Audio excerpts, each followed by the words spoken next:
Hi hello வணக்கம். வாங்க cinema பற்றி பேசலாம். இன்றைக்கி நான் பார்த்த படம் என்ன படம்னா, திரையரங்களில் வெற்றிகரமாக ஓடிக்கிட்டு இருக்கிற பிரணவ் மோகன்லால் அவர்களோட டேஸ் எரா அப்படிங்கிற பேர். அதோட அர்த்தம் என்னங்கிறது இன்றைக்கி வரைக்கும் எனக்கு தெரியல. நானும் 2-3 நாள் அந்த பேரையே மறந்துடுவேன்.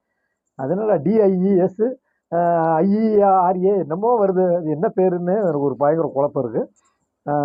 கிருதயம் வருஷங்களுக்கு சேஷம் படத்துக்கு பிறகு பிரணவ் மோகன்லால் நடிச்சிருக்கிறாரு. அட்டகாசமாக நடிச்சிருக்காரு. அதாவது புலிக்கு பிறந்தது பூனை ஆகுமா அப்படிங்கிற மாதிரி மோகன்லால் சாரோட பையன் அவருக்கு என்ன வருமோ அவ்வளோ சிறப்பாக நடிச்சிருக்கிறாரு. எப்படி விக்ரம் பையன் துருவ் விக்ரம் பைசனில் பண்ணாரோ அதே மாதிரி இதுலையும் சிறப்பாக நடிச்சிருக்கிறாரு பிரணவுக்கு வாழ்த்துக்கள். படம்னு பார்த்தீங்கன்னா ஓப்பனிங்கே அவர் ஒரு ப்ளே பாய் மாதிரி காட்டுறாங்க. அவரோட இன்ட்ரோடக்ஷன் சீனே அவரோட கேரக்டரைசேஷன் காட்டிடுது.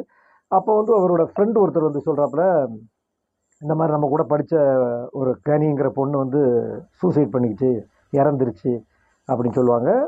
அந்த டெத்துக்கு போயிட்டு வந்தோடனே அதே நினப்பில் கொஞ்சம் ஃபீல் ஆகி அப்படின்னு போயிட்டு இருக்குது. அங்கங்கே பேய் சம்மந்தப்பட்ட விஷயங்கள், இது என்ன கதை அப்படிங்கிற மாதிரி ஸ்டார்டிங்கில் இருந்தாலும், இது பேய் படம், அமானுஷ்ய சக்தி, பேய், அந்த விஷயங்கள்லாம் அட்டகாசமாக காட்டியிருக்கிறாங்க. லாஜிக் கதை மீறல்கள் ஒரு சில இடங்களில் இருந்தால் கூட, மலையாள படத்தில் அது மீறாது. ஒரு சில இடத்துல அது மீறினா கூட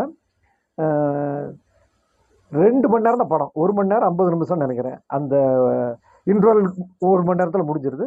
அவ்வளோ பிரிஸ்காக சிறப்பாக பிஜிஎம் ஆகட்டும், மியூசிக் ஆகட்டும், மேக்கிங் ஆகட்டும், எல்லாமே சிறப்பாக பண்ணியிருக்காங்க. நம்ம எவ்வளோ முக்கப்படங்கள்லாம் பார்த்துருக்குறோம். இது போகிறதே தெரியாது, அந்த அளவுக்கு சுறுசுறுப்பாகவும் அட்டகாசமாக இருக்கும். முடிஞ்ச வரைக்கும் தேட்டரில் பாருங்கள் இந்த படத்தை. மெதுவாக பார்க்கலாம்னு சொல்லி ஓடிடியில் பார்க்காதீங்க, தேட்டரில் பாருங்கள். தேட்டர் எஃபெக்ட் உண்மையிலே நல்லாயிருக்கும். பிரணவ் மோகன்லாலுக்கும் படக்குழுவினருக்கும் வாழ்த்துக்கள். டாட்டா.